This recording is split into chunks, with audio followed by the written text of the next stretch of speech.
دكتور خالد عبد الجليل، اهلا بحضرتك. اهلا بك يا فندم. بحييك الاول وبتشرف بحضرتك في بنت مصر الحره. اهلا بك يا فندم. اهلا بك يا فندم. ماذا يعني المركز الكاثوليكي والمهرجان النهارده لحضرتك؟ المركز الكاثوليكي يعني بالنسبه لي هو مكان تبنى عمل جوائز مهمه للسينما، باعتبار ان السينما هي رساله اخلاقيه ورساله انسانيه، واحتفى بالسينما بجانبها الاخلاقي وجانبها السينمائي، ونحن فما احوج الان الى هذا النوع من الاحتفاء بالسينما التي تعلي من القيم والمبادئ ومن الاخلاق والاخلاقيه زي ما قلت في كلمتي، الاخلاقيه بمعناها في الفن، مش الاخلاقيه في الفن، وبالمعاني الاخلاقيه وباعلاء المثل العليا والقيم العليا.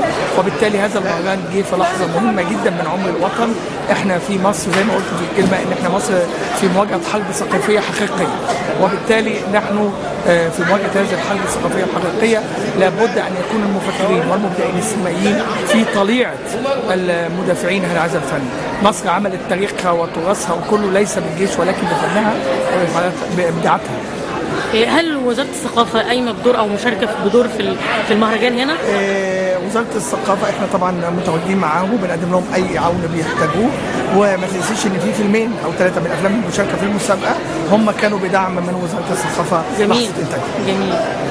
بحييك يا فندم وبتمنى مزيدا من الازدهار لوزاره الثقافه في كل المجالات. شكرا. شكرا يا فندم.